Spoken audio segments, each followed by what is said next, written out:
Okay, what's up guys, Game Fiend of all games here, and I'm back bringing you another drama script Saturday. And before I go into almost perfect Raw for the first time in months, I'm just going to go over some notables that went on at Hell in a Cell.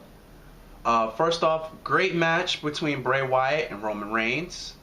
It was just the right length, had just the amount of right about action. I love the spot with the chair where Bray Wyatt's set the chair to hang up, but then he got thrown into his own chair.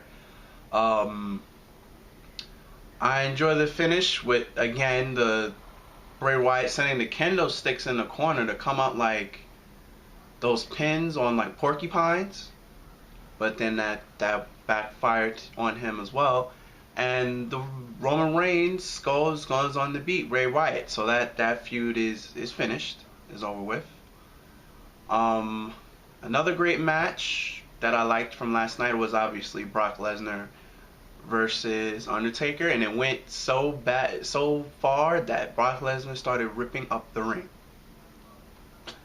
But the fact that Brock Lesnar took a choke slam and a tombstone on pure wood and steel for a dude that signs as a part-timer, I don't care how strong you are, I give props to Brock Lesnar, because he could have easily said, you want me to take a choke slam and a tombstone on just steel and wood? I'm not doing it.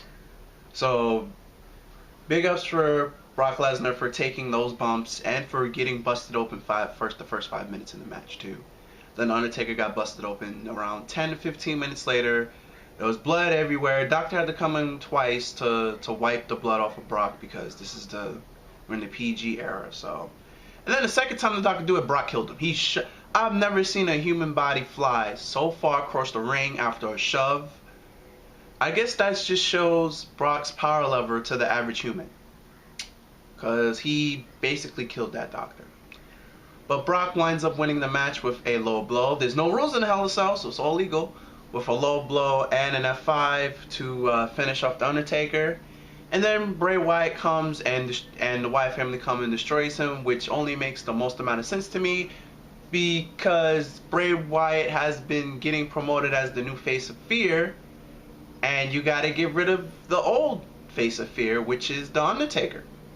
The Undertaker was the old face of fear, and now to bring in Bray Wyatt, the new face of fear, have him get rid of the old and bring out with the old in with the new. Basically, that's what this is. It makes perfect sense. Now, moving on to John Cena lost to Alberto Del Rio. First off, I never would have thought that Alberto Del Rio would have came back, and two, to come back with his manager Zeb Coulter, and then to have him saying they want to combine Mexico and the USA. That's a lot. But Alberto that shows you they don't give a damn about Jack Swagger, because Alberto Del Rio doesn't need a manager. Alberto Del Rio has charisma on its own. Alberto Del Rio doesn't need. All he really needs is Ricardo Rodriguez. If they want to package them together again, that'd be great. I'm assuming it's only a matter of time, but I'd really want Ricardo Rodriguez to come back now that Alberto Del Rio is back.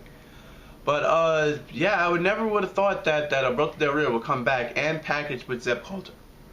So they indirectly, because Zeb Coulter was sick, that's why he's in a wheelchair motor.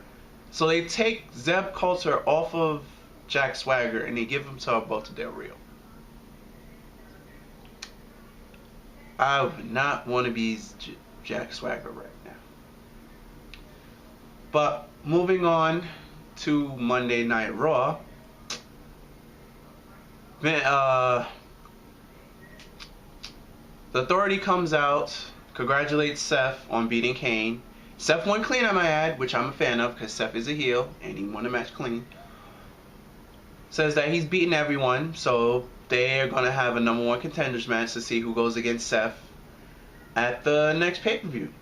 So the winners of the single matches get put in their own matches to go on to this Fatal 4-Way. So I believe Dolph beat Big E, Alberto Del Rio beat Nedville, Kevin Owens beat Cesaro, and Roman Reigns beat Kofi. Yeah, that's that. Yeah, you heard a New Day got buried on Raw the night after they won the tag team titles. The night after they retained the tag team titles from the Dudley Boys. Well, I don't book these things, but yeah.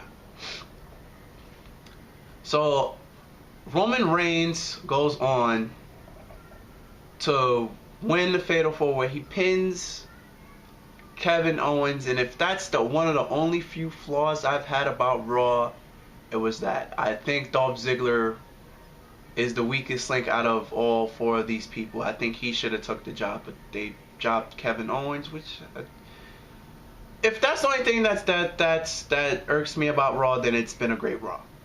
So that was really much the only thing that really irked me a little.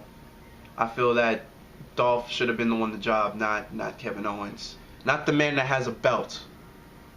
Alberto Del Rio just came back, shouldn't be jobbed. Kevin Owens has an Intercontinental title, shouldn't be jobbed. To me, Dolph Ziggler should have got pinned. That's just me. But that's in a perfect world. But besides that, I enjoyed Raw. So it's Seth Rollins versus Roman Reigns at the next pay-per-view, Survivor Series, right? Yeah, and oddly enough, this Survivor Series is the 20, is it really 25 years? The 25th anniversary of Undertaker debuting in the WWE? Yeah. So that match is already set. I'm very interested how they're going to book Seth Rollins in the middle from now till Survivor Series, because they always get it wrong and they only get it right on the night of the pay-per-view. It's always week one of a new feud, and then, you know, the night of the pay-per-view. That's Seth Rollins booking. Only get it right. So they got it right, obviously, week one of the feud. Now let's see how they carry this out for the next 4 weeks.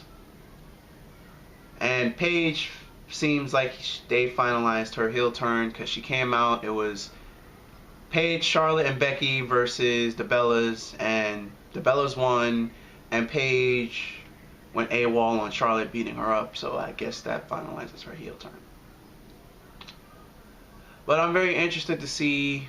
Oh, and the Wyatts took out Kane, Undertaker's little brother. So the Wyatts took out Taker and they took out Kane. So it's interesting to see what they're gonna have the Wyatts do next, and I don't know what they're gonna do with Kane, because it looks like that's the type of move you would do when you write someone off for a while. And you don't really need Demon Kane because Corporate Kane's been fired. So I guess that is a really smart way to write them off, though.